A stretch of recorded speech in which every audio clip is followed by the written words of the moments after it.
김수민의 뉴스 밑장 월간 지방정치 9월호가 돌아왔습니다. 네, 안녕하십니까, 김수민입니다. 추석특집 방송이 나가면서 지방정치 업데이트를 좀 늦췄습니다. 그리고 앞으로는 매달 15일 정도에 업데이트를 하겠습니다. 저희가 투트랙 방송을 하고 있지 않습니까? 정치과학은 매달 1일 정도에 올리는 것으로 하고 15일, 딱 한 달을 반으로 꺾어서 15일경에 지방정치를 업데이트하는 것으로 하겠습니다. 이번 호를 맞이해서 제가 뭘 추적을 해서 결과를 내놓으려고 했는데 아직까지 결과가 안 나왔어요. 이게 결과를 받아봐야 어느 정도의 보도 가치가 있는지가 확인이 될 것 같은데 아직까지 제가 자료를 확보를 못했습니다. 그렇기 때문에 별책 부록 형태로 제가 자료를 확보하는 대로 공개를 하도록 하겠습니다. 그게 무슨 일이냐 궁금해 하실 분들이 있는데요. 모릅니다. 어느 정도의 일이냐는 조사를 해봐야 합니다. 그래서 제가 그냥 방송 만드는 거 아니다. 추적할 거는 또 뭐 탐사보도 수준까지는 아니더라도 추적을 해보면서 방송을 만들고 있다라는 말씀을 드립니다. 지난 호에서 비 피해에 대한 얘기를 했었는데 이번에도 태풍으로 범람 하천이 있고 인명피해도 났습니다. 그리고 포항 경주 쪽이 특히 수해가 심하게 났고 포항에는 장갑차까지 투입이 돼서 고립된 주민들을 물살에서 구하는 그런 일도 있었는데 포항의 한 아파트의 지하주차장에 참사가 일어났죠. 한 지역 주민이 윤석열 대통령 방문한 자리에서 이거 그냥 자연재해냐 인재냐 따져 묻기도 했었는데요. 한국일보 단독 보도를 통해서 포항시가 무엇을 잘못했는지가 드러났습니다. 자, 이 하천은 냉천이라는 하천입니다. 포항시 남구 오천읍 쪽에 흘러가는 냉천이라는 하천인데 그렇게 남구 오천에서 발원을 해서 영일만 바다로 빠져나갑니다. 포항제철소 앞으로. 이쪽이 평소에 건천이에요. 한국의 많은 하천이 건천입니다. 불투수 면적이 작기 때문에 특히 그런데 바닥이 보일 정도로 수량이 적었다라고 합니다. 근데 이 하천의 상류가 해발 400m 이상이거든요. 고지대죠. 근데 하류 쪽은 바다하고 만납니다. 이건 낙차가 심해요. 그렇기 때문에 비가 많이 내리면 상류부터 해가지고 물이 확 쓸려오면서 급격하게 물이 불어납니다. 그리고 빠르게 흘러요. 자, 이런 하천이라는 거는 이번에 새로 드러난 특징이 아닙니다. 자주 범람을 했다고 합니다. 뭐 지하주차장 인근에 주택까지 가가지고 침수시키는 이런 것까지는 아니더라도 이렇게 범람을 태풍 때마다 하는 경향이 있는 하천이었던 건데 자, 이런 하천에는 뭐가 중요하죠? 범람을 대비해야 됩니다. 그런데 2018년 경상북도가 11월 6일부터 9일까지 냉천의 하천정비 공사 현장을 기동감찰을 했어요. 그러면서 재해에 취약한 하천 경사면을 보강해서 유수 흐름에 지장이 없도록 하라라는 조치를 내렸습니다. 그러니까 치수가 중요한 거예요. 근데 포항시는 주로 무엇을 했다? 시설물 설치를 한 겁니다. 그래서 둘레길 걷기 행사도 열고 그러니까 친수 공간 조성, 이게 지자체 트렌드가 됐잖아요. 중요하긴 중요하죠. 물이 흐르고 있으면 옆에 산책하기도 좋고 저도 일부러 그런 구역으로 이사를 하기도 한 사람입니다. 근데 어쨌든 중요한 건 치수가 문제라고, 친수보다. 물 가까이 못 가가지고 죽는 사람은 없어요. 근데 물 난리로 피해를 입는 주민들은 있습니다. 그러면 친수보다 치수인 거죠. 그걸 경상북도에서 얘기를 한 것이고, 그래서 그 냉천의 하천정비 공사 현장에 대해서 경상북도 감사관실이 2018년 11월 당시에 시설물을 최소화해라. 그리고 생육 여건이 불리한 꽃과 풀은 조성하지 말라라고 얘기를 했습니다. 이게 비슷한 사례가 성남 쪽인가에도 있어요. 그 하천 쪽에 범람을 하기 때문에 뭘 공원을 조성해봤자 그쪽에 잠겨버립니다. 그래서 다시 꽃 심고 풀 심고 해야 돼요. 그런 거 하지 말라는 겁니다. 경상북도가 취했던 조치는. 그래서 그 사업비가 당시에 시설물이 남아있는 설치 비용이 10억 원 정도였는데 이거 감액해라라는 구체적인 지시까지도 내렸습니다. 근데 포항시는 2012년부터 해서 국비를 178억 원 들이고 도비 35억 원을 따서 시비 104억 원을 자체 조달까지 해서 317억 원을 총 투입해서 냉천 고양해 강이라고 하는 하천 정비 사업을 벌였습니다. 317억 투입이면 대대적인 규모라고 볼 수 있겠죠.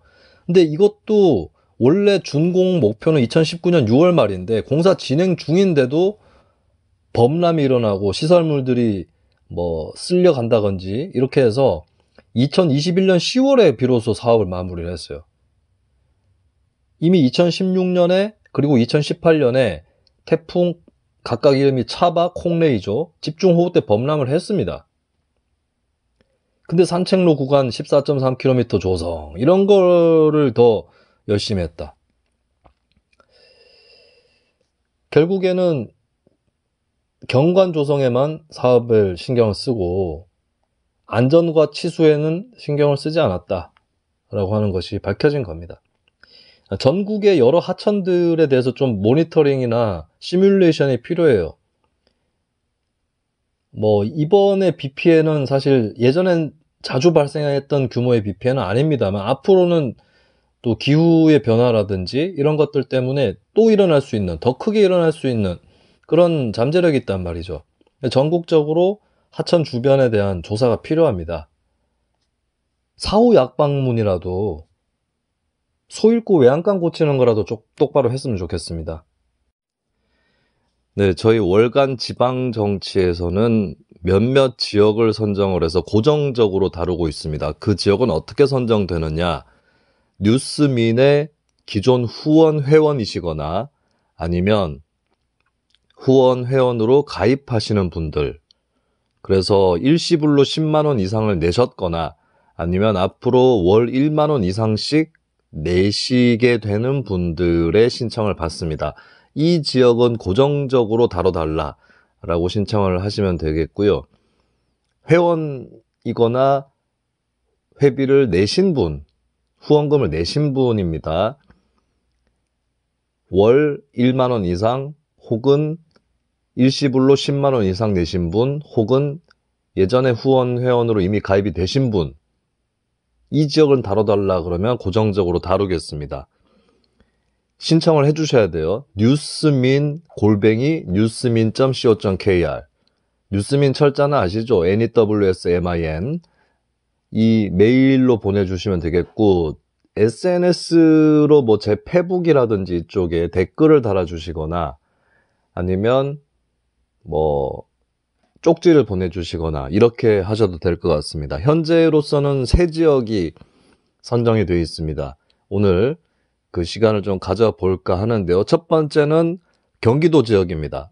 수원시 지역 정치를 처음으로 다뤄보도록 하겠습니다. 수원시의 지난 지방선거 상황을 살펴보면 더불어민주당의 이재준 후보, 국민의힘의 김용남 후보의 양파전 대결이었고요. 박빙승부였습니다. 이재준 현 시장이죠. 50.28%, 김용남 국민의힘 후보는 49.7%가 나왔어요. 근데 묘한 것은 의회가 여소야대라고 하는 것입니다. 우리가 언제나 지방의회 관련해서 얘기를 할 때는 여는 중앙정치의 여당, 현재의 국민의힘을 의미하지 않습니다. 제가 이 부분은 예전부터 많은 사람들한테 얘기를 하고 싶었는데 보통 중앙정치 기준으로 지방정치의 여당, 야당까지 같이 부르더라고요. 전국 통일로. 지방정치에서는, 지방의회에서는 그렇게 부르면 안 됩니다. 단체장과 소속이 같은 정당이 여당이고 그 외는 야당이죠. 그렇게 본다면 수원시에서는 여당은 수원시의회 여당, 수원시의회 여당이 아니라 수원시의 여당이겠죠. 수원시의 여당은 어디다? 민주당인 거죠. 민주당 시장이기 때문에. 그러면 수원시의회에 여당이 과반이면 여대야소고, 그렇지 않으면 여소야대라고 볼 수 있는 거거든요. 그런데 선거의 법칙에 보면 중간선거를 실시를 하느냐 아니면 동시선거를 실시하느냐의 차이가 있을 수 있거든요. 미국 보세요. 미국 대통령 뽑고 2년 지나서 중간선거, 하원의회 선거를 합니다. 그러다 보니까 중간에 선거를 하면은 그 정권이 불리해요, 여당 쪽이. 그러니까 몇 차례 예외를 빼면 미국의 중간선거는 대부분 야당이 승리를 합니다. 그러나 반면에 동시선거를 치르게 되면 의회 일당과 집권 여당이 같은 당일 가능성이 높죠. 전형적인 사례가 의원 내각제 사례고, 의원 내각제까지는 아니더라도 프랑스 같은 경우는 대통령 선거 치르고 몇 달 지나가지고 총선을 치르거든요. 대통령이나 국회의원이나 5년 임기이기 때문에 동시는 아니지만 몇 달 차이가 납니다. 그러다 보니까 대통령 선거에서 승리한 정당이 총선에서도 승리한다 라고 하는 거죠. 근데 우리나라는 지방자치단체장과 그 지역의 지방의회 의원 선거를 동시에 합니다. 한날 한시에 해요. 그러면 아무래도 의회 일당과 단체장의 당이 같을 가능성이 높습니다. 특히나 다당제라면 모르겠어요. 우리나라가 자치단체장이 결선 투표제가 없기 때문에 50% 득표를 못해도 단체장이 될 수 있습니다. 그러면은 거꾸로 얘기해서 그 단체장의 당이 의회에서는 과반이 안 되는 경우, 일당은 될 수 있어요. 근데 과반이 안 되는 경우가 발생을 할 수 있는 거죠. 근데 현재 한국 정치, 중앙 정치뿐만 아니라 전국 대다수의 지역은 다당제 상황이 아닙니다. 양당 체제예요. 수원시도 마찬가지입니다. 수원시장 선거에 2명이 출마했잖아요. 그리고 수원시의회 의원 비례대표 선거에 후보를 낸 당은 4개 정당에 불과한데, 이 결과를 보면 민주당보다 국민의힘이 조금 더 나왔어요. 국민의힘이 48.81%의 비례대표 지지율, 더불어민주당이 45.81%, 3%포인트 차이가 납니다. 근데 여기도 국민의힘이 과반은 아니에요. 정의당 4.70%, 진보당 0.67% 이렇게 나옵니다. 근데 결과적으로 수원시의회 의원 선거 결과는 어떻게 되었느냐? 여소야대가 나왔다. 국민의힘이 더 많은 의석을 가진 것으로 나온 것입니다. 국민의힘이 전체 37석 중에 20석, 과반을 차지했어요. 민주당은 16석, 진보당은 1석이 나왔습니다. 자, 이런 경우 두 가지를 생각해 볼 수 있는데요. 제가 상세하게 다 들여다보진 않았습니다만, 첫 번째는 그러면 왜 단체장은 수원시장이고 의회는 다수파가 과반이 국민의힘이 되었느냐? 양쪽을 교차해서 찍은 유권자의 존재가 있을 수 있다. 꽤 있을 수 있다라고 하는 것이죠. 이거를 바로 분할 투표라고도 부르는데, 시장은 민주당 후보 찍고 지역구 의회 의원 후보는 국민의힘을 찍은 사람들이 제법 있다라고 하는 가설을 충분히 세울 수 있겠습니다. 근데 제가 선거구 상황을 보니까 그런 교차투표, 분할투표자가 아니더라도 이런 결과가 나올 수도 있겠구나라고 싶었어요. 일단은 보겠습니다. 2인 선거구, 2명씩만 뽑는 선거구가 하나, 둘, 셋, 넷, 다 7개 선거구예요. 그러면 총 14석이죠. 이걸 약속한 것처럼 국민의힘과 민주당이 7대7로 나눠 가졌습니다. 그리고 이 중에서 2군데 선거구는, 3군데 선거구는 무투표 당선이 나왔어요. 우리가 뉴스 밑장에서 많이 지적했던 부분이죠. 2인 선거구는 1대1로 약속한 듯이 나눠 가지고 다당제 구도 형성에 도움이 안 되고 심지어 무투표까지 양당 과점으로 가져가는 경우가 많다. 예. 그리고 3인 선거구가 5군데가 있는데 5군데가 전부 어떤 결과가 나왔느냐? 국민의힘 2석, 민주당 1석이 나왔습니다. 이 5군데 선거구가 국민의힘 지지자가 민주당 지지자보다 좀 더 많은 선거구이거나 아니면 국민의힘은 3인 선거구니까 3명 다 당선되기는 어렵잖아요. 이 영남 지역이 아니면 국민의힘이 3인 선거구에 3명을 다 내지는 않습니다, 보통. 2명 정도를 내는 거죠. 2명 다 당선시킨 거죠. 민주당도 2명씩 냈을 겁니다. 제가 다 들여다보진 않았어요. 근데 민주당 같은 경우는 가번으로 많이 쏠림이 일어나고 국민의힘 같은 경우는 가나로 평평히 퍼지면 민주당은 1명만 당선이 되고 국민의힘은 2명이 당선되는 경우가 생길 수 있습니다. 민주당의 또 다른 1명의 낙선자가 4등으로 떨어지는 시나리오인 거죠.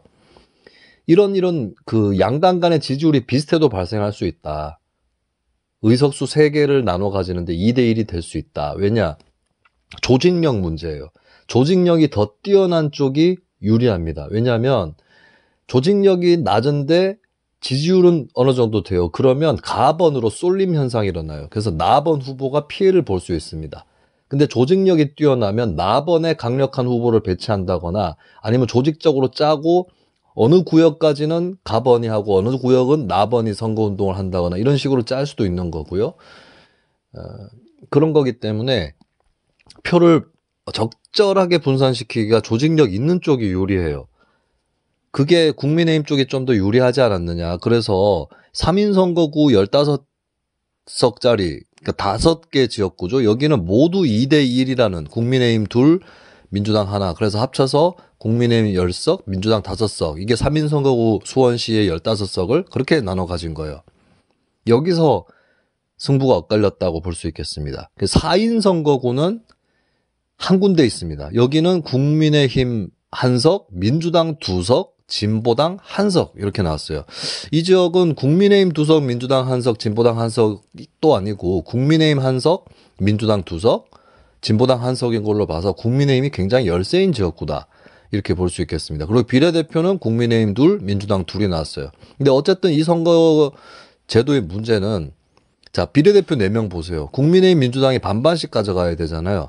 근데 수원시의회는 비례 빼고 33석인데 이것을 보면 국민의힘 18, 민주당 14, 진보당 1석 이렇게 가져갔다. 조금 비례 안 맞는 부분이 있다. 그러다 보니까 여소야대가 돼버렸다라고 하는 겁니다. 여소야대, 그러니까 지금 2인 선거구가 7개, 3인 선거구가 5개, 4인 선거구 하나, 그리고 비례대표 4명, 전체 비례대표 4명 이렇게 된 거잖아요. 이 정도면은 고비례성 선거제도는 아닙니다. 고비례성 선거제도는 뭐 네덜란드처럼 전국이 하나의 선거구에서 150명을 선출하는 150인 선거구인 거죠. 그런 데도 있고 스웨덴 같은 경우는 평균 한 지역구에 11명을 뽑습니다. 그런 데도 있고 그리고 결과적으로는 스웨덴이나 네덜란드나 혹은 소선거구를 하는 독일이나 결과적으로는 의석수하고 비례 그 지지율을 다 맞춰줍니다.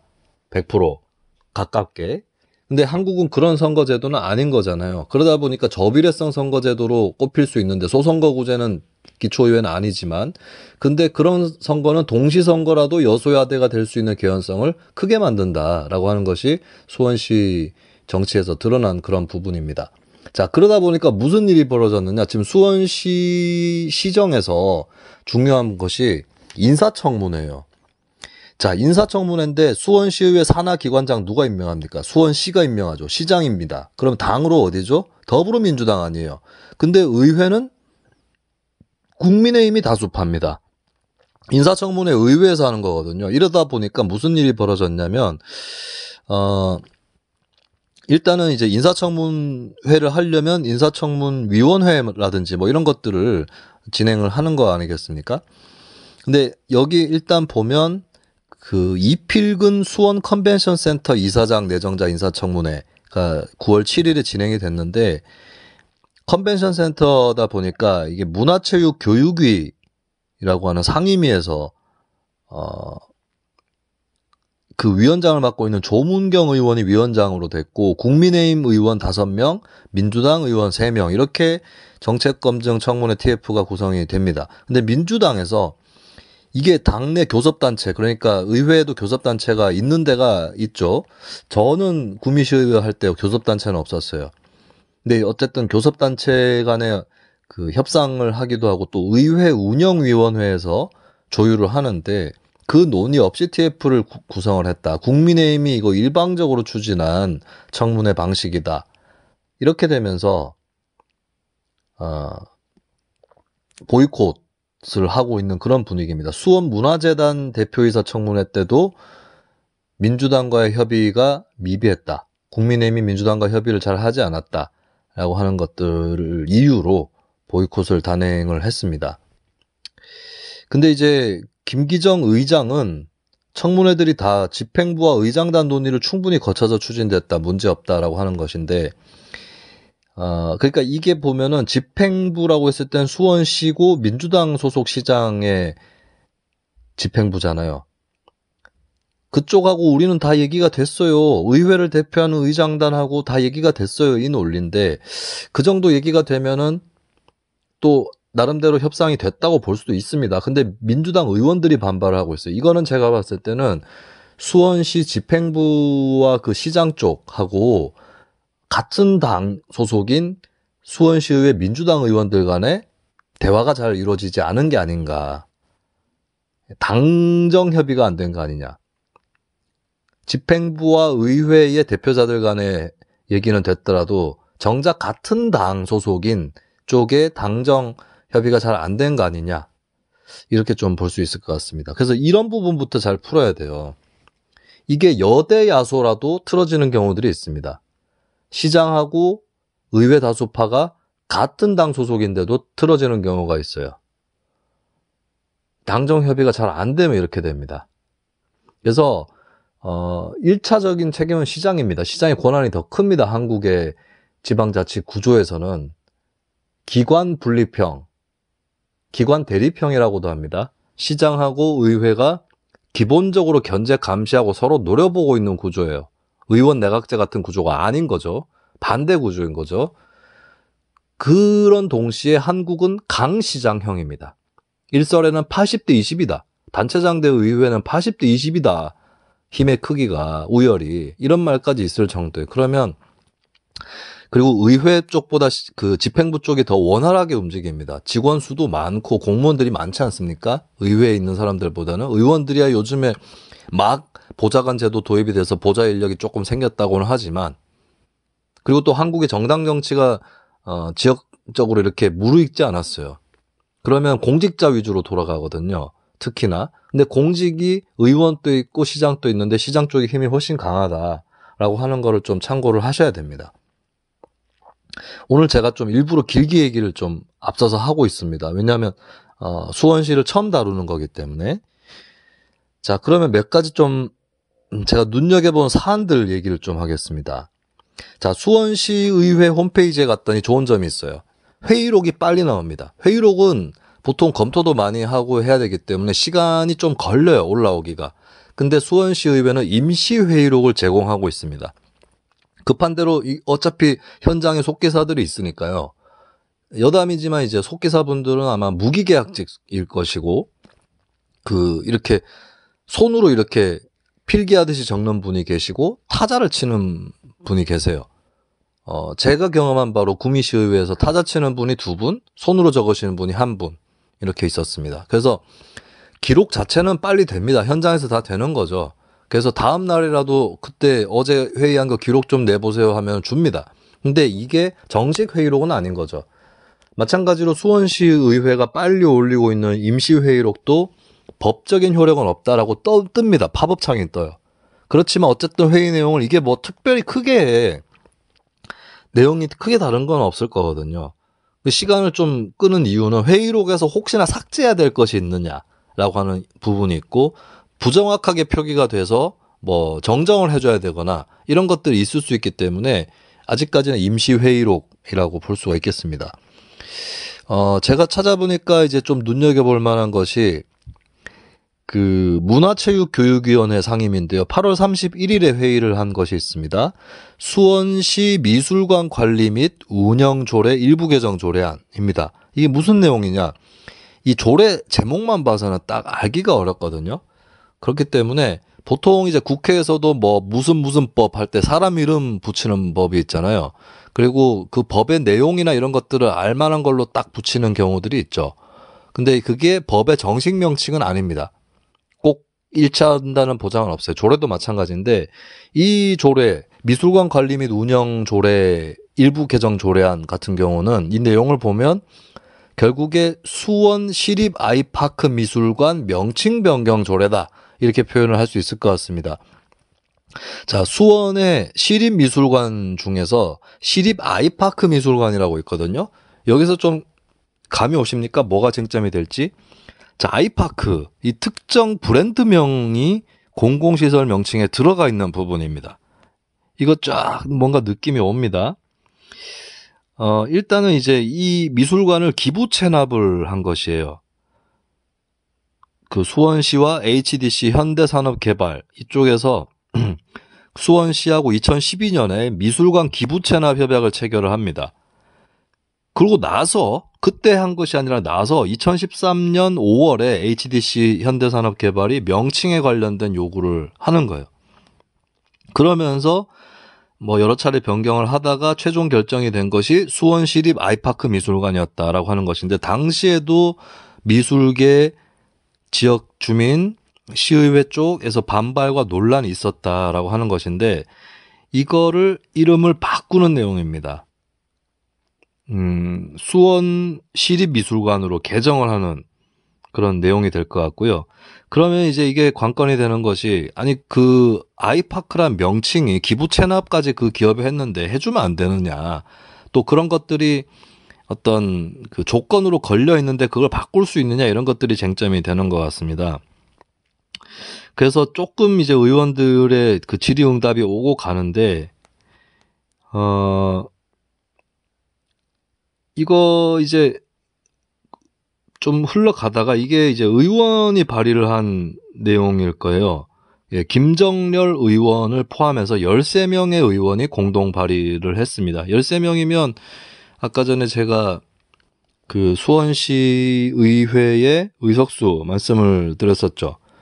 37명 중에 13명이다라고 하면 이제 3분의 1 정도의 의원들이 발의를 한 건데, 자, 이 조례 발의를 할 때는 특히 지방의회 같은 경우는 좁잖아요. 국회에 비해서. 국회에서는 의원들이 이거 왜 나한테는 공동 발의 안 받았어? 막 이런 사람들도 있는데, 지방의회는 좀 넓습니다. 아니 좁습니다. 그러니까 이왕이면 다다익선이라고 조례를 발의를 할 때 다른 의원들 발의를 많이 받아두는 게 좋습니다.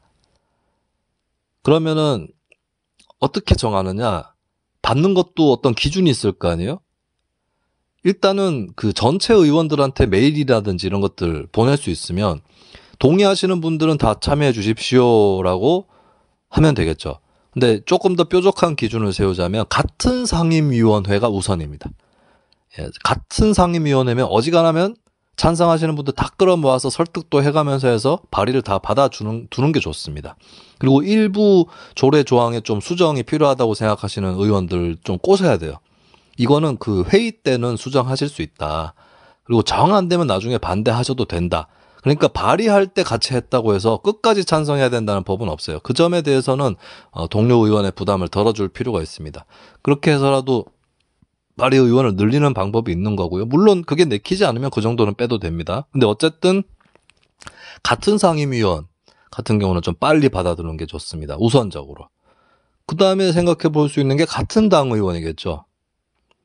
그리고 이제 같은 당도 아니고 상임위도 다르지만 뜻을 같이 하실 수 있는 사람, 이렇게 뭐 순서를 정해놓으면 될 것 같습니다.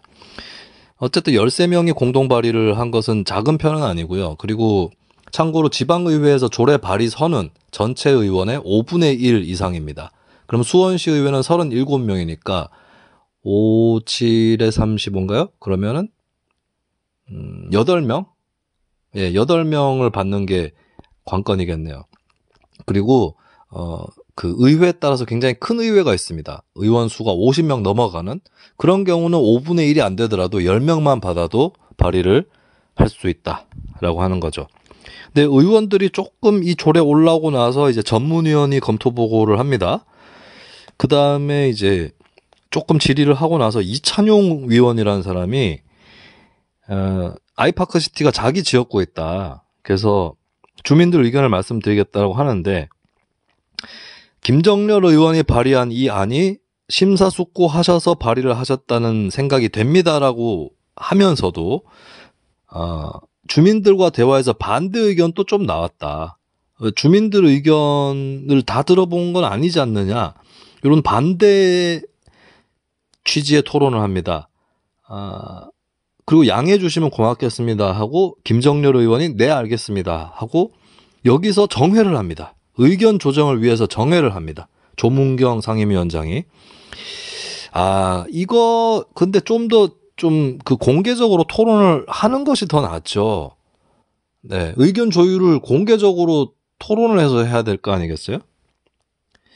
그래서 정회로 들어갑니다. 정회로 들어가서 11시 34분에 회의가 중지가 되고 2시에 개의가 되거든요. 그러면은 이거는 제가 봤을 때 중식을 겸해서 했겠네요. 예, 중식을 겸해서 했을 것 같고, 뭐 식사하는데 1시간 걸린다 치면 그래도 1시간 반 정도가 남는 거 아닙니까? 그 사이에 뭘 얘기를 한 것 같은데 투표를 실시하기로 한다라고 합니다. 그래서 투표를 실시를 하고 보니까 이게 거수를 하지 않는 것 같네요. 이게 투표 방법은 여러 가지가 있을 수 있어요. 그러니까 기본적으로는 이 있습니까? 물어보고 이 있습니다. 그러면 뭐 반대 토론을 해보고 그 다음에 뭐 표결로 들어간다든지 이렇게 가는데 그보다 이게 기본적인 거고요. 그 다음에 이거는 좀 세봐야겠다. 표결의 필요성이 인정된다라고 했을 때는 거수나 기립으로 할 수 있습니다. 근데 무기명으로 하느냐 이게 또 갈림길이거든요. 무기명으로 하는 경우는 인사에 관련된 건 무기명으로 해요. 의장단 선거, 부의장 선거, 뭐 상임위원장 선거 이런 것들은 무기명으로 하는데 그 외에는 어지간하면 이제 기명으로 합니다. 근데 기립으로 하든 뭐 거수로 하든. 근데 이거 무기명으로 하기로 했나 봐요. 이게 그렇게 민감한가? 그래서 투표를 했더니 출석위원 10명 중에 찬성 7명, 반대 3명으로 통과가 됐습니다. 이 흐름을 봤을 때는 일단은 찬성하는 의원들이 반대하는 의원을 쿠사리 주고 막 그렇게는 안 하고 그냥 조율을 하려고, 그러니까 이게 소수파죠, 반대쪽이. 그렇게 해가지고 조율을 하는 과정에서 비공개를 했다라고 볼 수 있겠습니다. 그래서 이거 제가 판단하기로는 비공개 토론을 중간에 한 것이 그렇게 꼭 나쁜 건 아니에요. 하지만 좀 주의는 필요하다. 앞으로 특히나 이제 5대5에 가깝게 첨예하게 부딪히는 사안 같은 경우는 비공개를 함부로 하지 않도록 한다라고 하는 것을 좀 명심을 해야 될 텐데, 네, 지역에 혹시 모니터링이나 감시하는 단체가 있으면 네, 그 부분을 좀 꼭 참고를 하시기 바라겠습니다. 자, 다음은 월간 지방정치 또 하나의 고정 지역 경남 거제시로 가보겠습니다. 첫 시간이니까 거제도 대략적인 정치 지형을 봐야 될 것 같은데요. 지난 지방선거 때 국민의힘 박종우 현 시장과 민주당 변광용 후보의 불꽃 튀는 접전이 있었습니다. 박종우 시장은 45.89%를 얻었고요. 변광용 후보는 45.50%를 얻었습니다. 0.39%포인트 차이. 이것은 물론 김한표 전 의원이 독자적으로 무소속 출마를 해서 국민의힘 지지층이 분산된 결과이기는 하지만 그래도 팽팽한 지역이다. 거제 시의회를 보면 알 수 있습니다. 국민의힘이 8석, 민주당이 8석 이렇게 나옵니다. 과거에 거제는 조선업이 있기 때문에 노동자들의 지역의 성격이 강했고 2000년대 초반에 보면은 이 선거 구도가 국민의힘 당시에 뭐 한나라당이죠. 이쪽하고 무소속 후보하고 민주노동당, 진보신당 이쪽 후보가 이제 3자 구도를 형성을 했던 시절이 있었습니다. 근데 이것도 추적 대상인데 영남 지역 공업벨트의 진보정당 강세가 최근에는 민주당 쪽으로 기우는 것으로 바뀌었죠. 그때 한 30대 정도의 진보정당을 지지했던 노동자들이 40대, 50대가 되면서 결국에 민주당 쪽으로 기우는 이런 변화들이 있었던 지역들이 많은데 거제도 그런 지역이라고 볼 수가 있겠습니다. 국민의힘과 민주당이 동수를 기록하는 거제시의회, 의장은 국민의힘 소속이고요. 부의장은 민주당. 상임위원장을 보면은 의회운영위원회, 행정복지위원회 두 군데가 국민의힘, 경제관광위원회가 민주당. 요거는 제가 권고했던 의장단 협상의 사항이 아니죠. 제가 뭐라고 했었죠? 의장을 가져가는 쪽은 상임위원장이 3군데 있으면 1군데만 가져가야 된다. 그리고 후반기가 되면은 양당이 바꾸면 된다. 그러니까 양당 동수인 지역을 얘기하는 겁니다. 왜 그러냐면 후반기에는 어떻게 된다는 보장이 없거든. 그러면은 전반기 의장을 잡는 쪽에 좀 양보를 해줘야 됩니다. 그러면 상임위원장 3개 중에 2개만 가져가는 걸로 이렇게 하는 게 맞는 거죠. 근데 민주당이 어떻게 된 일인지 여기에 일단 합의를 했어요. 근데 민주당은 이런 자신감이 있을 수도 있습니다. 뭐냐면 거제는 국회의원이 국민의힘입니다. 그죠? 민주당 아니죠? 네, 민주당 아닌데 어차피 민주당 국회의원이 없었어요. 그래서 다음에 생기든 뭐 다음 총선 때 또 떨어지든 크게 변화가 없습니다. 지역 민주당에는. 근데 국민의힘은 변화가 생길 수도 있어요. 국회의원이 공천이 바뀌어가지고 국민의힘이 그대로 거제 국회의원 자리를 쥐더라도 사람이 바뀔 수 있습니다. 의원이 바뀔 수도 있어요. 그러면 국민의힘은 균열이 옵니다. 요게 총선 때 포인트예요. 총선 때 영남이든 호남이든 간에 어떤 특정 정당의 독주 지역이 있죠. 그래서 그 지역의 국회의원이 같은 당 소속으로 이어진다 할지라도 그 사람이 달라질 수 있습니다. 특히 영남 지역은 국민의힘 입장에서 물갈이를 많이 하는 지역이에요. 그러면 원래 국회의원을 따랐던 사람들과 새로운 국회의원 쪽에 빠르게 줄을 선 사람들 간에 균열이 생길 수 있고 이게 의장단 선거에 반영이 될 수 있습니다. 그런 것 때문인지 하여튼 민주당이 좀 봐준 모양새를 취했습니다. 근데 지금 민주당의 거제 시의원들, 그러니까 거제 시의회의 절반가량과 현 시장인 박종우 시장 간에 굉장한 갈등이 불거지는 이슈가 있었습니다. 박종우 시장이 농지법과 수도법을 위반했다라고 하는 것인데요.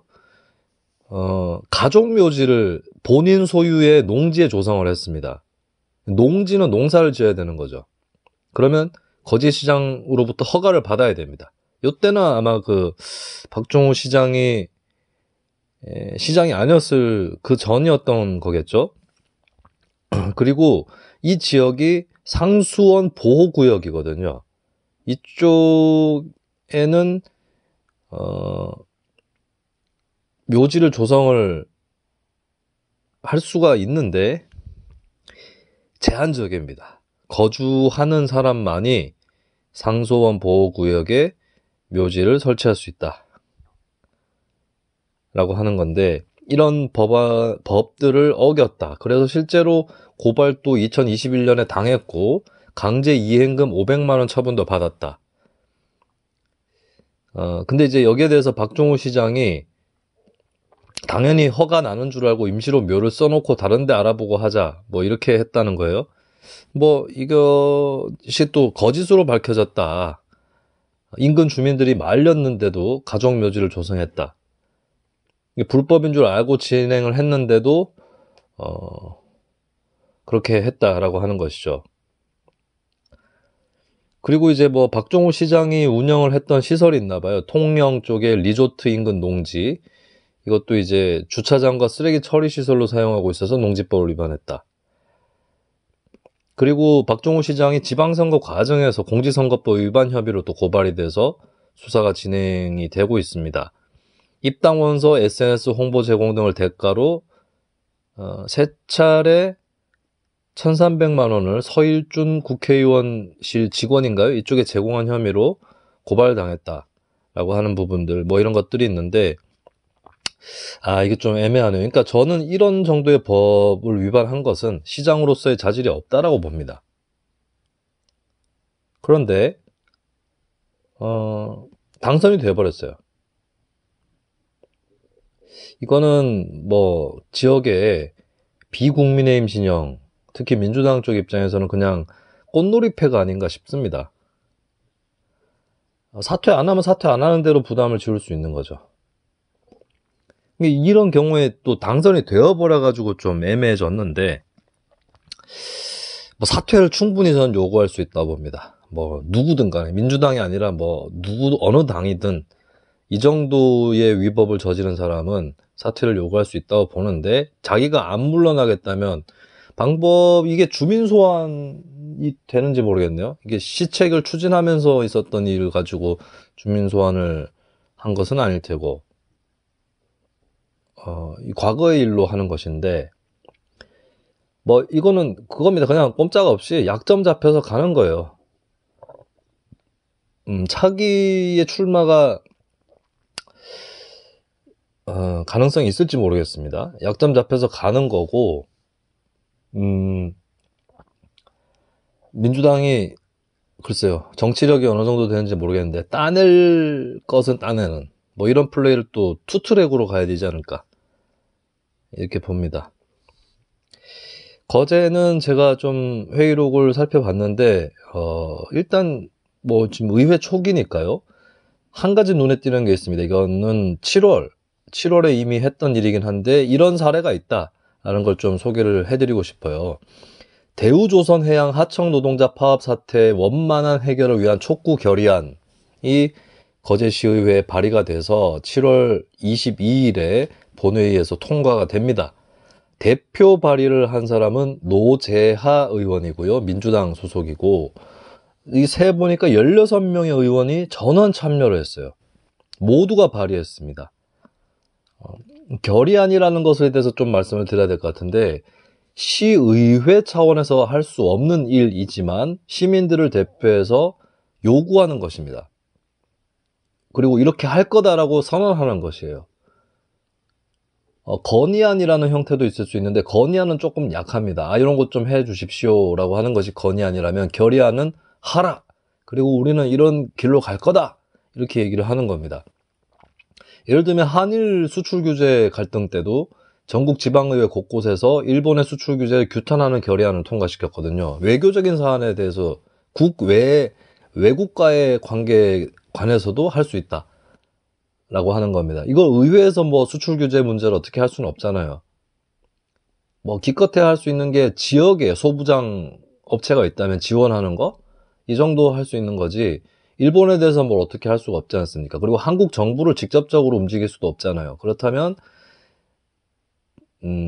우리는 이렇게 생각한다, 이렇게 해라라고 선언하는 그 결의안이 이 의사표시의 방법이 되는 것입니다. 결의안 내용을 살펴보면 대우조선해양 구성원들, 그러니까 하청노동자 협력사 협의회를 포함한 이 구성원들은 협상과 대화를 통해서 문제 해결에 적극 나서달라. 그리고 정부의 사회적 중재를 촉구한다. 그리고 이번 파업 문제의 핵심을 조선업 인력난과 하청노동자 저임금이라는 것을 지적한다. 정책 대안을 마련하라 라고 합니다. 수신처는 산업통상자원부 장관, 고용노동부 장관이고요. 결의안 내용을 보면 이제 이 파업의 원인이라든지 이런 것들을 정확하게 직시를 하고 있습니다. 하청 노동자들은 상시적인 고용 불안, 저임금, 노동조건 차별, 산업재해 위험 등으로 시달리는데 타업정보다 그 고통은 더 심각하다. 조선업이. 그러면서도 원청과 협력사는 조선업 불황이 오래됐기 때문에 물량 부족에 따라 힘든 상황에 놓여 있는 것 또한 사실입니다. 그래서 이제 양쪽에 어려운 사정들이 있다. 근데 이제 공권력 투입이라는 극단적 양상으로 가서는 안 된다라고 밝히고 있습니다. 그러니까 이게 어느 한쪽에 기울어지지 않겠다라는 의지가 보이는 것 같고요. 그리고 친노동적으로 하겠다는 의지가 보입니다. 이 점에서 높게 평가를 합니다. 국민의힘 소속 의원들까지 빠짐없이 참여를 했고요. 공권력을 투입해서라도 빨리 엄단해야 된다.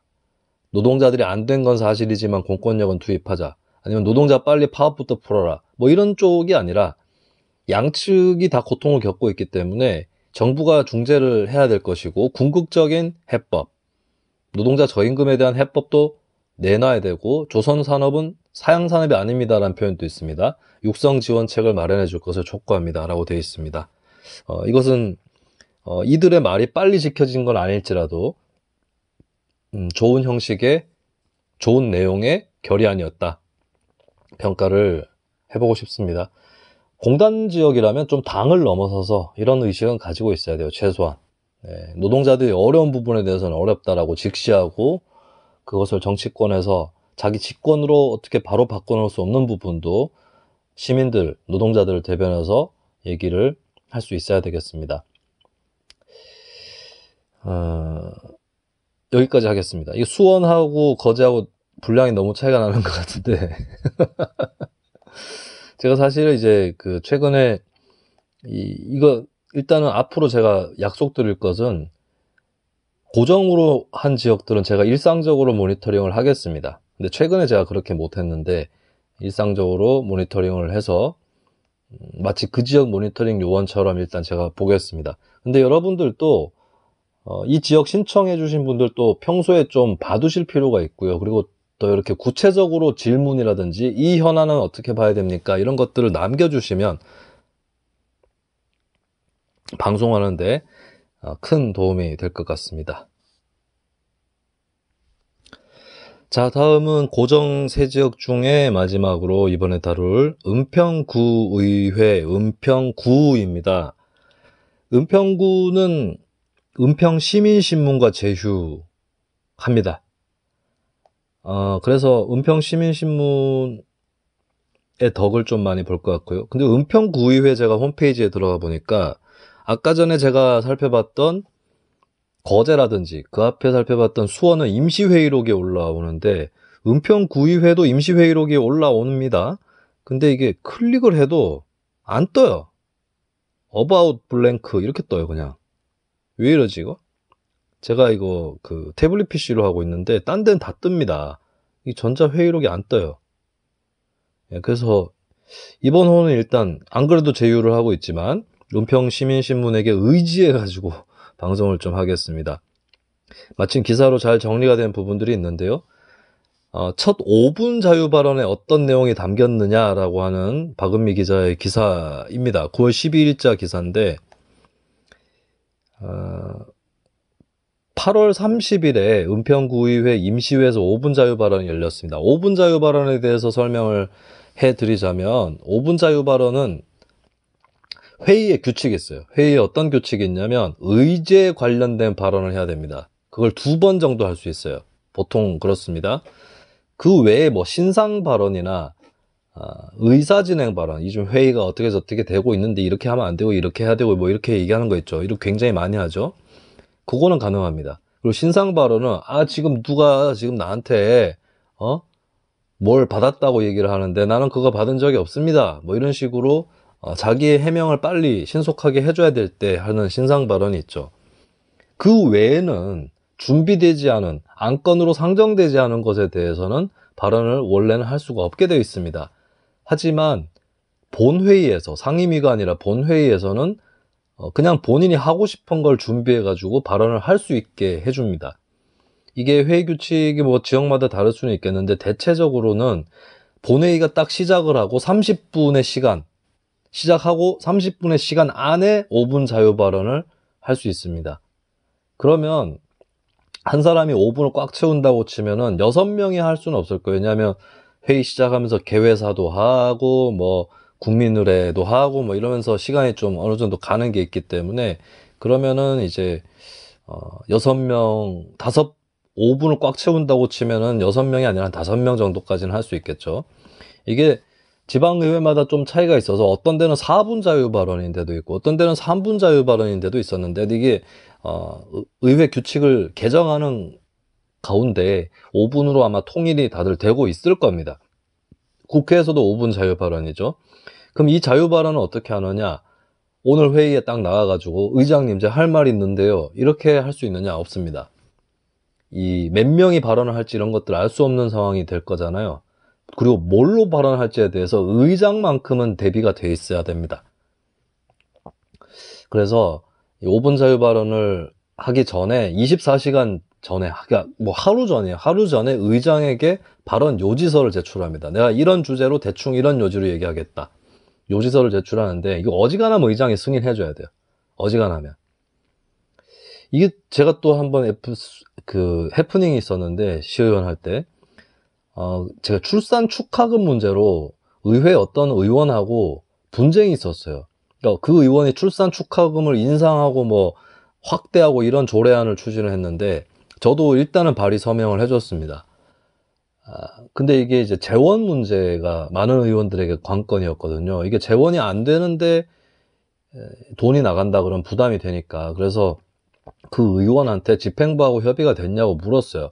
근데 그 의원이 얘기가 다 됐다라고 얘기를 했거든요. 근데 이게 담당 부서가 뭐 보건소였던 걸로 기억이 납니다. 맞나? 보건소 아니면 뭐 복지소관 부서인데 안 됐다는 거예요. 뭐 이거는 일선 부처하고 얘기가 안 되면 예산 부서하고도 얘기가 안 됐다고 봐야 되거든요. 그래서 이제 의원들이 좀 망설이고 있고 이거 좀 미루자고 했어요. 부결시킨 것도 아니고 미루자고 했고, 그리고 그 과정에서 한 의원이 이 출산 축하금 장려금 같은 것은 무상 보육이나 무상 급식이나 이런 거보다는 좀 후순인 것 같다라고 얘기를 했습니다. 그러니까 난리를 치는 거예요, 이 사람이. 민주당 의원이었는데 대표 발의를 한 조례가 그 전까지 아무것도 없었어요. 이게 임기 6개월 정도 남겨놓고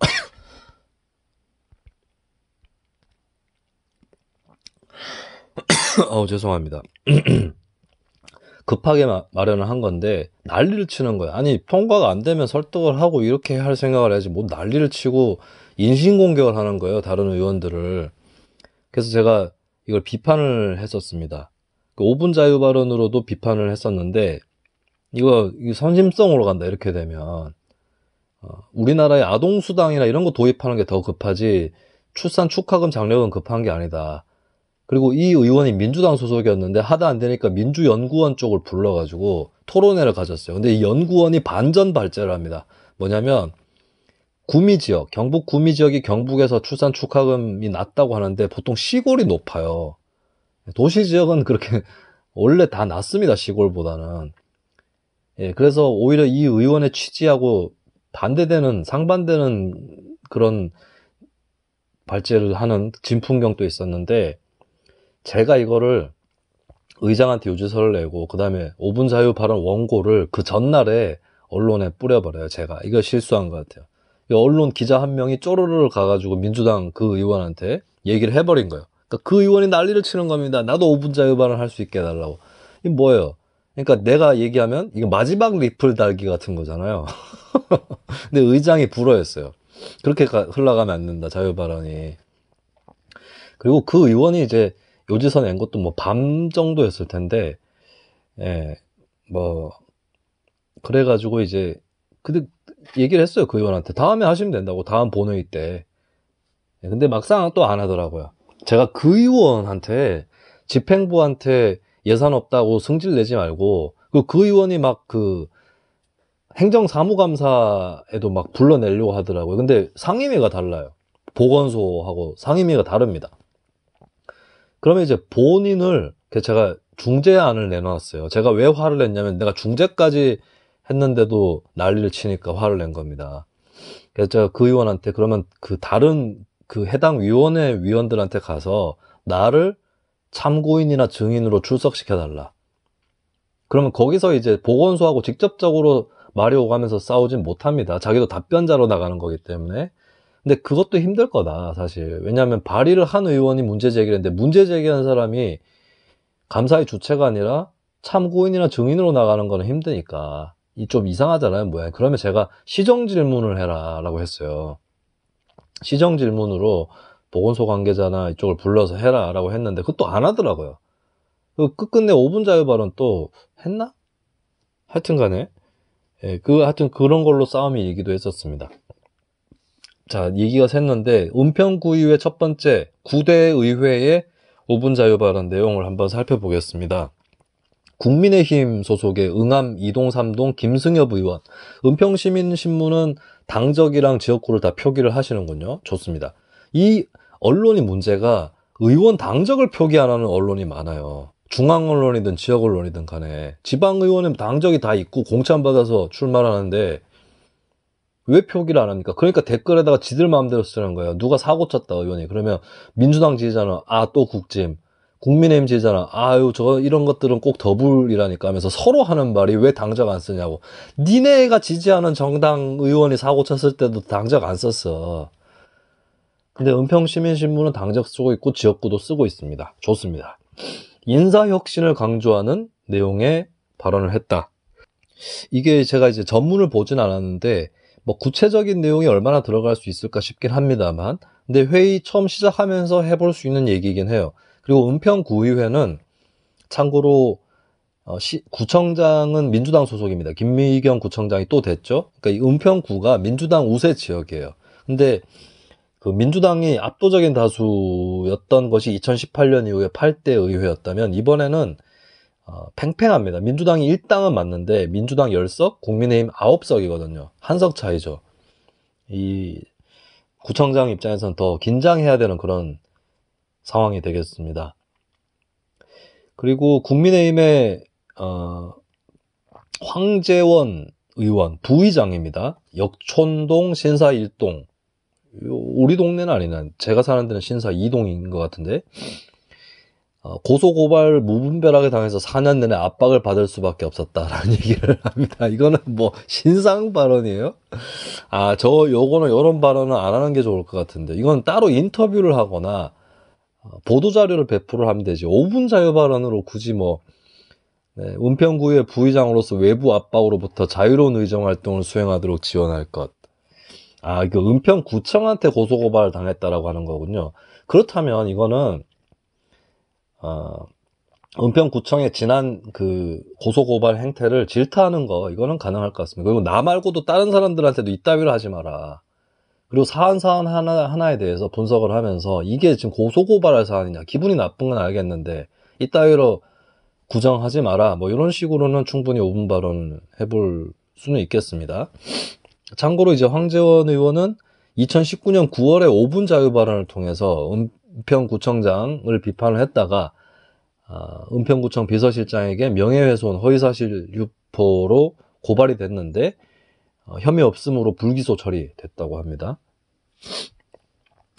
그리고 이제 이거 제가 사는 동네군요. 신사 2동, 증산동, 수색동의 이경술 의원, 국민의힘 소속입니다. 은평 교육 환경 개선을 위해 교육 경비 예산을 늘려야 한다라고 제안을 했군요. 은평구는 인구 대비 10%의 학생들이 살고 있는데 교육 경비 예산은 은평구 전체 예산 중에 약 2% 수준인 206억 5,400만 원이다. 재정 자립도 현황이 비슷한 도봉구는 300억 원이다. 큰 차이가 나네요. 요거 제가 구미시의회에 있을 때보다 구미보다 좀 비중이 큰 것 같습니다. 구미는 이게 기준이 달랐어요. 전체 예산이 아니라 시세 수입으로 쳤습니다.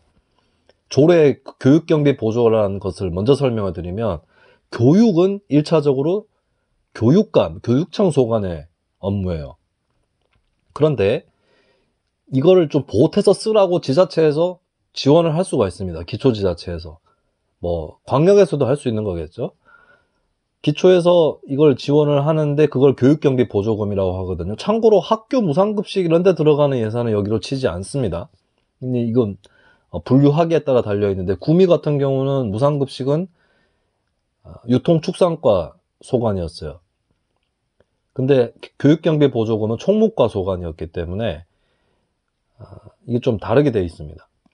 근데 구미는 시세 수입의 몇 프로였더라? 3%인가 4%로 되어 있는 것을 올렸거든요. 이게 정확하게 제가 기억이 안 나는데 1%포인트 올리는 조례 개정안을 의회에 올렸어요. 근데 제가 이걸 심사하면서 거기서 1%포인트 더 올립니다. 근데 그런다고 해서 꼭 되는 건 아닌 게 몇 퍼센트 이내에서라고 되어 있거든요. 그러니까 집행부 재량에 달려 있는 거죠. 하지만 예를 들어서 4%를 5%로 올리려고 했는데 5%를 그냥 6%로 올리자라고 했을 때, 그럼 5%보다는 6% 쪽에 좀 더 가깝게 예산을 편성할 수밖에 없는 겁니다.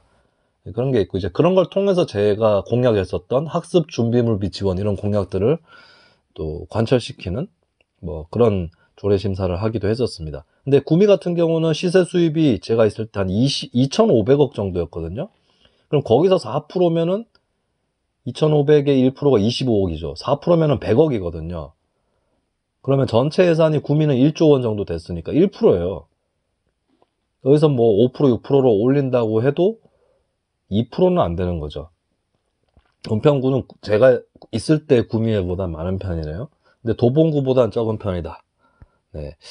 자, 이 5분 자유발언 첫 번째로 하는 거 중요한 게 어떤 거냐면, 내가 가장 먼저 방점을 찍는 건 이거다라고 얘기하는 거거든요. 저 같은 경우는 SSM 재벌마트 규제를 갖고 5분 자유 발언을 했었습니다. 요거는 제가 계속해서 복기를 해봐야 될 것 같아요. 이게 제가 했던 첫 번째 5분 자유 발언이고, 날짜도 기억이 납니다. 2010년 9월 1일이었나 그럴 거예요. 회기상으로는 두 번째 회기, 의원으로서 맞이한 두 번째 회기였고, 첫날에 제가 5분 자유 발언을 이걸로 합니다. 왜 그렇게 했냐면, 김수민이라고 했을 때, 일단 사람들이 갖고 있는 이미지는 야당 성향, 여당이 한나라당이니까 야당 성향, 그다음에 진보 성향, 그리고 복지, 노동, 교육 요 정도였어요. 키워드가. 제가 이거를 소상인 쪽으로 넓히기 위해서 깔아둔 겁니다. 첫 번째 5분 자유 발언을 소상인 주제로 한다. 여기에 대해서 이제 어떤 분들은 대형마트 규제해가지고 소상인한테 도움이 됐느냐 이렇게 얘기를 하실 수 있는데, 안 됐다면 다른 데 또 요인이 있죠. 대형마트 말고도 최근에 뭐 쇼핑 사이트도 많고 이렇잖아요. 인터넷으로 또 장을 보고 이런 부분들이 있어서 대형마트마저도 인터넷한테 또 밀리는 거 아닙니까? 최근에는 그렇기 때문에 사실 이게 연관이 어떻게 되고 있고 어느 정도가 무슨 변수가 됐는지 이게 굉장히 파악하기 어려울 겁니다. 맞물려 있기 때문에. 근데 저는 이제 기본적으로 제가 얘기했던 취지 자체는 퇴색이 안 됐다고 보는 것은, SSM 같은 경우 너무 많아요. 그때 당시에 너무 많이 갑자기 들어오더라고요. 그래서 긴장감이 필요하다라고 하는 거였고, 그리고 제가 하나의 원칙을 다른대로, 이건 뭐 제가 독창적으로 제시한 건 아니지만, 현지 법인화가 중요하다. 들어오더라도 현지 법인화가 중요하다. 그때 이제 제 동네에 상인들이 제법 세를 이뤄서 대형마트 입점을 반대하고 있었는데 사실상 들어오게 되는 상황이었거든요. 그래서 들어오는 거에 맞춰가지고 또 얘기를 한 측면도 있습니다. 나중에 또 대형마트 전통시장 얘기는 또 해보죠. 그러니까 처음에 대형마트 일요일 휴무 요거 규제 들어갔을 때 그날 제가 전통시장 바로 근처에 있는데 가서 물어보니까 매출이 예전보다는 20, 30% 올랐다 그러더라고요. 그때는 어쨌든. 근데 이제 이게 안 먹히는 부분이 있다면 무엇을 또 성찰을 해야 되는 것인지, 또 무엇 때문에 안 먹히고 있는지 이런 부분들을 계속 돌아봐야 될 것 같습니다. 저는 그렇게 했다는 거예요. 소상인 문제로 접근했었다라고 하는 것이고, 그리고 이제 한 명 더 있습니다. 민주당 소속의 불광 1, 2동 지역구의 이경구 의원은 불합리한 도로 전수 조사 영역을 시작해달라. 그러니까 도로가 불합리하게 되어 있는 것을 전수조사해달라 라고 요청을 했습니다. 근데 단적인 예로 불광초 맞은편 인도 보행로가 어쩌고 이렇게 얘기를 합니다. 요거는 제가 봤을 때 조금 전략적입니다. 그러니까 5분 자유 발언이나 이런 걸로 지역구 문제를 가지고 막 너무 강조하는 것도 속보이는 거거든요. 그러니까 만약에 지역구에 많은 주민들이 불편을 겪고 있는데 개선이 계속 안 되고 있어요. 이런 거는 해도 됩니다. 이거 급한 거잖아요.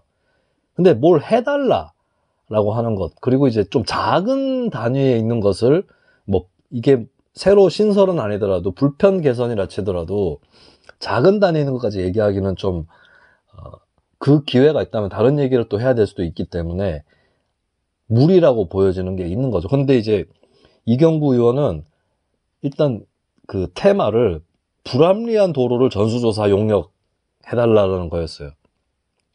이거는 이제 보편적이고 일반적인 의미를 가지죠. 그러면서 단적으로 지역구 얘기를 꺼냅니다. 이러면은 좀 괜찮습니다. 요거는 너무 지역구만 챙긴다라고 하는 비판을 피하면서 일반적 보편적으로 접근을 하는 동시에 자기 지역 문제를 거론하는 이런 스킬이라고 볼 수 있겠습니다. 생각보다 시간이 많이 갔는데요. 하나만 다뤄보겠습니다. 시설관리공단 이사장의 지방의원 출신 채용? 이런 제목의 은평시민신문 기사가 올라왔는데요. 자, 지방 시설관리공단에 공개 모집 공고가 올라왔습니다. 이사장을 공개 모집하겠다라고 하면서 응모 자격이라고 해서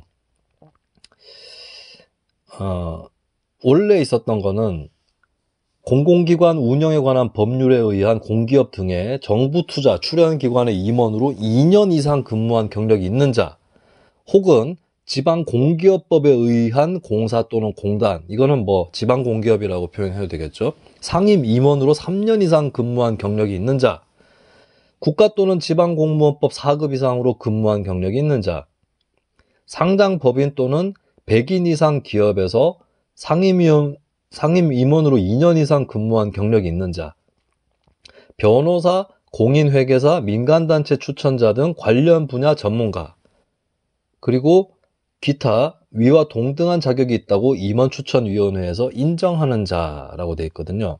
이게 원래의 규정이었는데 이번에 새로 들어간 게 있답니다. 지방자치법에 의한 지방의회 의원으로 4년 이상 임기를 마친 자, 이게 추가가 됐다고 해요.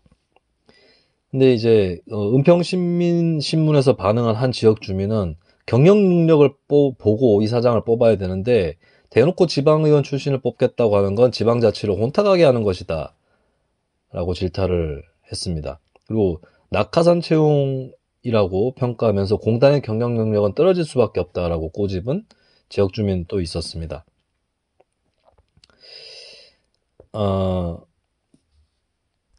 근데 이렇게 지방의회 출신이 추가된 이유는 지난번에 이제 이강무 이사장이라는 사람을 두고 자격 논란이 일었기 때문인데, 이강무 이사장이 서울시 의원 출신이에요. 그래서 그때도 논란이 있었습니다. 국가 또는 지방공무원법 4급 이상으로 근무한 경력으로 인정되느냐? 안 되죠. 국가 또는 지방공무원에 규정된 공무원이 아닙니다, 서울시 의원은. 그래서 이거는 일단은 아닙니다. 근데 이제 이 문제는 저는 이제 은평시민신문에서는 이제 부정적으로 써놓으셨는데, 지방의회 정도 몸담았으면 전문성이 있는 직업에 몸담은 건 맞아요. 물론 이 사람이 의원으로서 허송세월을 할 수도 있겠죠. 그런 의미에서는 상근을 한 사람에 비해서는 전문성이 딸릴 수 있겠죠, 충분히. 근데 마찬가지로 국가 또는 지방공무원법 4급 이상으로 근무한 경력이 있다고 해서 지방공기업을 잘 운영한다는 법은 없습니다. 이 사람도 부서를 어느 부서에서 근무했느냐가 중요한 것이고, 그리고 변호사, 공인회계사, 민간단체 추천자 등 관련 분야 전문가, 이들이 그럼 지방공기업에 대해서 사실 그럼 변호사나 공인회계사 자격증 갖고 있는 사람 들어갈 수 있는 거잖아요. 바로 요건 되는 거잖아요.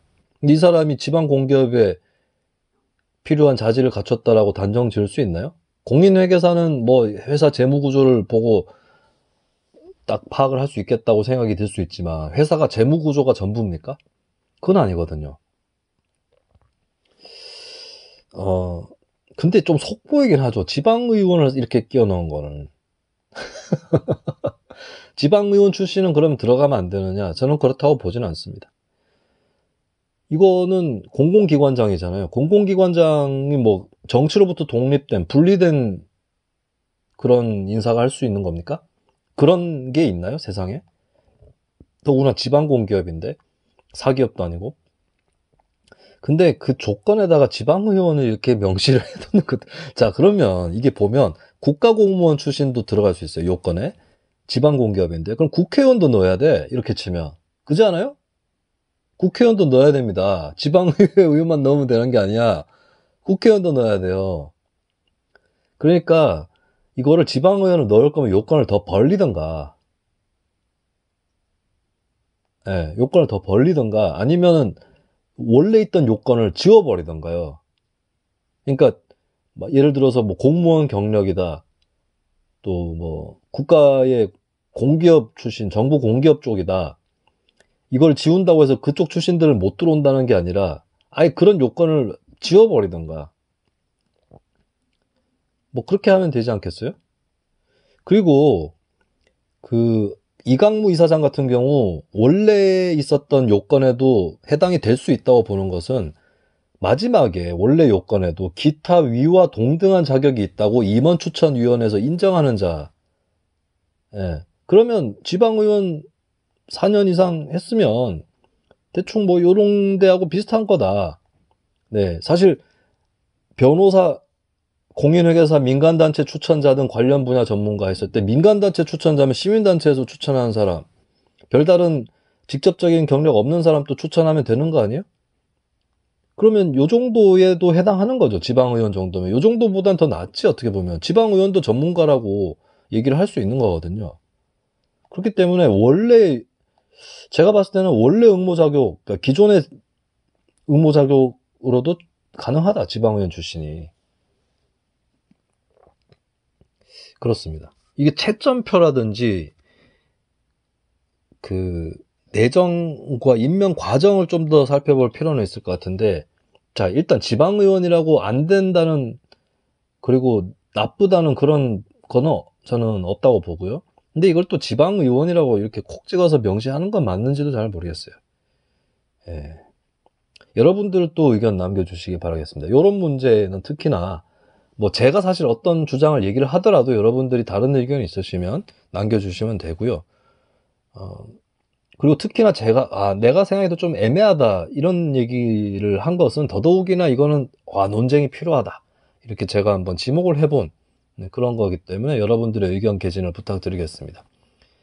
제가 의견 개진할 때 부탁하는 거는 하나밖에 없어요.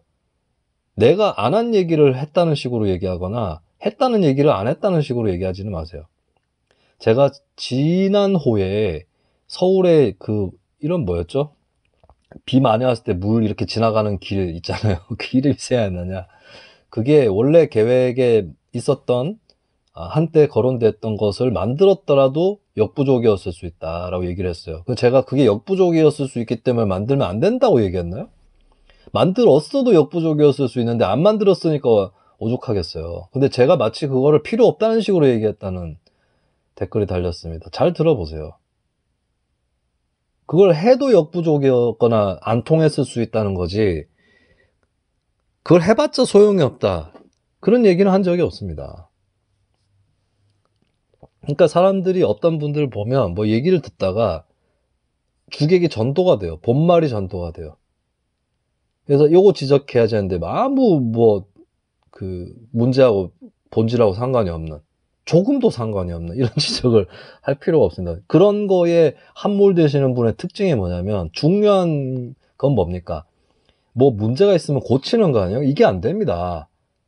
이분들은 그냥 나는 똑똑하다라는 걸 입증하기 위해서 사시는 분들이지, 문제가 있으면 고친다라고 생각하시는 분들이 아니죠. 대구에서 대구시의회 모니터링하는 경실련 쪽인가요? 그 요원 출범하는 소식 제가 창간호 때 전해드렸었는데, 그때도 어떤 분이 옴부즈맨이 뭐냐고, 맨이라는 말 쓴다, 역시 가부장주의 대구 경북이다, 개소리를 하고 있어요. 네, 마크맨. 그래, 옴부즈맨이 아니고 마크맨이었구나. 마크맨이란 말은 사실은 이게 언론에 공식 등장은 안 했어도 언론계에서 마크맨 씁니다. 민주당 마크맨, 여기자들까지. 아니, 그러면 그게 맨이라는 말이 여성차별적으로 쓰여졌으면 여성도 맨이라고 불러버리면 되지, 그럼. 뭔 상관이야. 그럼 뭐 우먼맨 다 불러. 그러니까 뭐라더라? 마크 퍼슨이라고 부르라고. 아이고. 그러다가 이게 말들이 우스워지는 겁니다. 억지로 깨맞추다가. 그러니까 이런 거 뭐 본질, 그리고 어디다 들어갖고 써먹는지, 대구 경북 가부장주의에 대해서 우리가 한번 얘기를 한 적이 있었잖아요. 그것도 억지로 써먹는다고 또, 이런 분들은 뭐 이렇게 일을 맡겨놓으면은 결과가 안 나옵니다. 제가 풀뿌리 활동을 하면서 많은 경험을 했어요. 그런 분들. 아무 성과가 안 납니다. 아무 성과도 안 나와요. 오히려 일을 망쳐놓는 사람들이 있습니다. 애써 모인 주민들을 갈라놓거나, 쓸데없는 걸로 문제 제기해서 시간 다 버리거나, 그래서 중요한 얘기 못하게 만들거나. 근데 풀뿌리 활동을 해봐야 사람들을 딱 판별을 할 수 있어요. 이 사람이 일을 할 사람인가, 이 일에는 어울리지 않는 사람인가, 이런 것들을. 근데 뭐 이렇게 인터넷에 댓글이 달고 팬덤 이런 것들로부터 출발하는 사람도 그렇고, 뭐 팬덤뿐만 아니라 뭐 이렇게 지적질 자체가 이제 목적인 사람들, 이런 사람들은 평론을 해도 잘 안 됩니다. 평론을 해도 중요한 걸 딱딱 걸러가지고 해야 돼요. 하고 싶은 말 다 하진 않아요. 저도 나오는 말 다 하진 않거든요. 댓글 얘기하다가 또 얘기가 이렇게까지 가고 있습니다. 자, 오늘은 거제, 수원, 은평 첫 시간이다 보니까 말이 너무 길었던 것 같습니다. 그래서 단시는 많이 못 다룰 것 같고요. 미디어 오늘 기사 하나 살펴보겠습니다. 8월 23일의 기사인데, 서울시 일부구청 SNS 홍보 외주에 투입된 세금은, 보니까 이제 서울 지역의 구 중에서 강북, 도봉, 동대문, 서대문, 성동, 용산, 은평, 중구에서 홍보 업무를 용역업체에 맡기고 있었다라고 하는 거예요. 근데 SNS를 이용한 구정 홍보를 용역업체에 맡긴다. 근데 SNS 관련 직원을 뽑기도 합니다. 근데 직원은 직원대로 뽑아놓고 외주를 왜 하는 것인가? 그래서 은평 구의회에서 문제가 됐었네요. 신윤경 구의원이 블로그, 인스타, 페이스북 세 가지인데 관리가 안 되나? 외주 주지 말라고 얘기하지 않았냐? 물으니까 8급을 채용했는데 직원이 혼자 하기엔 어려움이 많다라고 합니다. 이게 근데 전담이면, SNS 전담이면 이거 혼자 할 수 있어요. 일단 그 용역업체까지는 아닙니다. 이거 용역업체가 아니라 그냥 지원하는 직원이나 아니면 2명을 쓰던가 2명, 3명을 쓰든지 아니면 지원하는 직원을 붙이던가 하면 되는 거죠. 용역업체까지 해서 뭐 어떻게 하려고 하는 거예요? 그러니까 예를 들어서 기술적인 부분 있죠. 그런 거는 이제 외주화를 할 수 있는데 직접적으로 컨텐츠를 고르고 글을 쓰고 이거는 용역해 줄 필요는 없지 않을까? 이렇게 보입니다. 그리고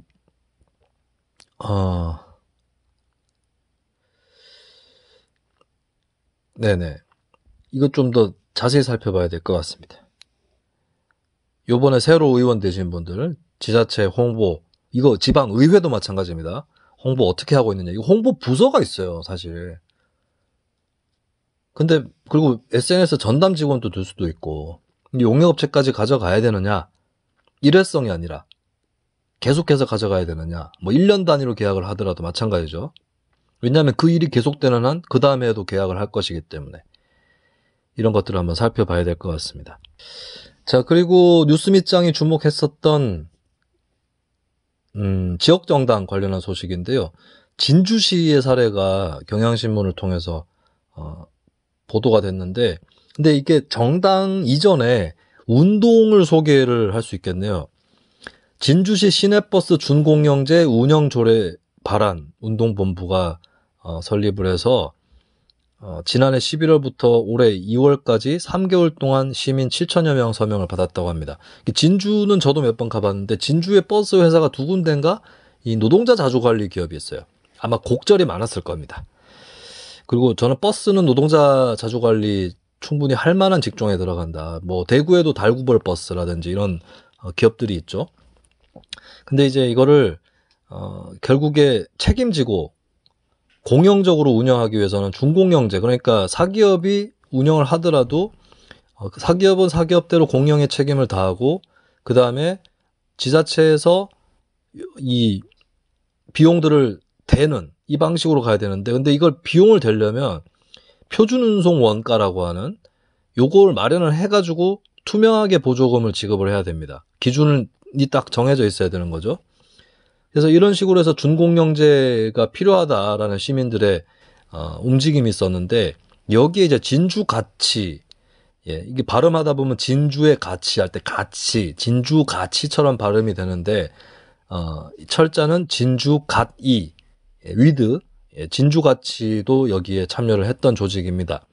그리고 진주가치는 정당은 아니지만 지역 시민 정치 조직인데 좀 정당에 가까워지려고 하는, 그러니까 지역 정당의 맹아 정도의 역할을 하는 그런 단체입니다. 사실 저도 이 단체 초청으로 진주 지역을 방문을 했었고요.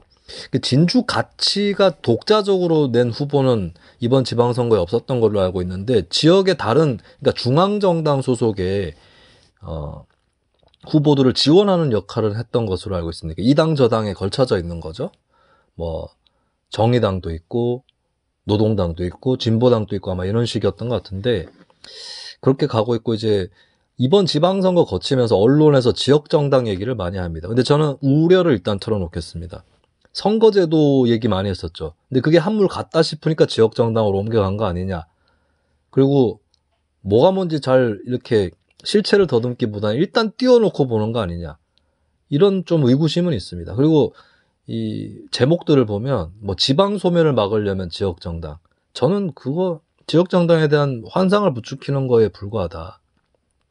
사실 저는 지역정당이 허용되더라도 법 내화되더라도 그렇게 낙관하지는 않습니다.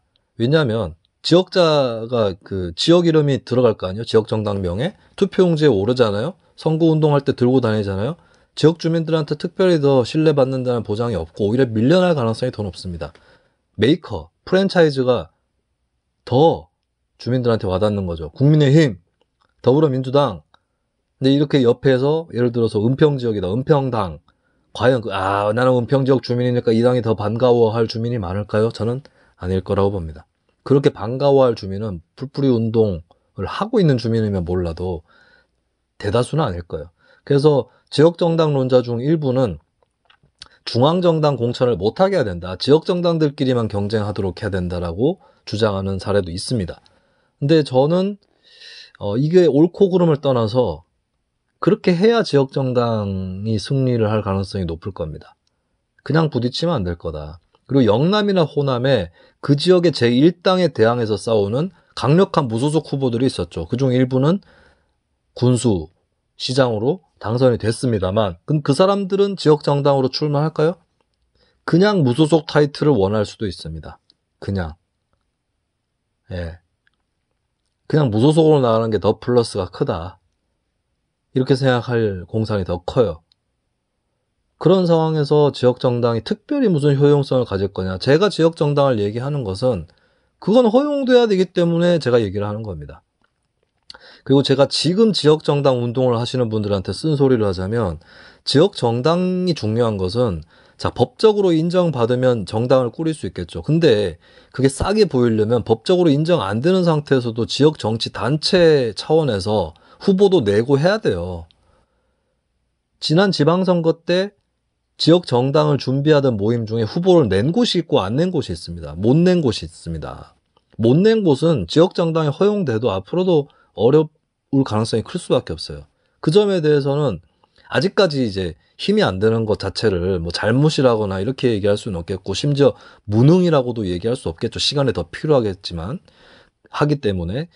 근데 이제 조만간에 입증해야 된다. 당이 법제적으로 지역정당이 인정되기 전에도 우리는 성과를 낼 수 있다는 것을 입증해야 됩니다. 뭘로 입증하느냐? 사람 몇 명 모으느냐? 회원으로. 그 다음에 공직자 없죠? 의원이나 단체장 없잖아요. 그럼에도 불구하고 무슨 사업을 이뤄냈다는 증표를 만들어야 됩니다. 서명운동, 제가 늘 강조하는 거. 그 다음에 다음 지방선거라든지 이런 쪽에서 후보를 내서 당선시킬 수 있는 저력을 보여줘야 됩니다. 정당이 허용 안 돼도 무소속 시민 후보로 출마를 시키더라도 혹은 남의 당이라기보단 중앙정당이죠. 그쪽 후보가 될지라도 당선을 시키고 봐야 되죠. 그게 될 정도면 어느덧 자연스럽게 지역정당은 허용이 돼 있을 것이다. 제가 늘 얘기하잖아요. 선거제도 개혁도 선거제도가 개혁돼서 다당제가 되는 게 아니라 다당제가 되어가는 과정에서 선거제도 개혁이 된다고요. 지역정당도 마찬가지입니다. 법적으로 허용받기 전에 이미 지역정치조직으로서 유의미하게 성장, 성숙할 때 그때 지역정당 법제화도 그 과정에서 이루어지는 것이다. 이 말씀을 좀 드리겠습니다. 네, 이번 9월호 월간 지방정치 여기까지 하도록 하겠습니다. 이번에는 이제 거제, 수원, 은평, 고정지역들 소식을 좀 심층적으로, 이 질적으로 심층적이라기보다는 양적으로 심층적인 것 같은데 그렇게 하다 보니까 시간이 많이 지났고 여러 지역 소식을 전하지는 못했습니다만 근데 제가 얘기 드렸던 것은 다른 지역에도 적용이 될 수 있는 부분들이기 때문에 남의 지역 일이라고 생각 안 하셨으면 좋겠습니다. 그리고 고정지역으로 선정이 안 된 지역이라 할지라도 구체적인 사안을 좀 언급을 해주시면서 질의를 해주신다거나 이런 것을 좀 다뤄달라고 댓글로 부탁을 하시면 후원 회원이 아니라도 반영해서 여러분들께 소개도 하고 나름의 분석도 들려드리도록 하겠습니다. 그러면 저는 다음 호에서 여러분들을 다시 찾아뵙겠습니다. 아수라 발발타.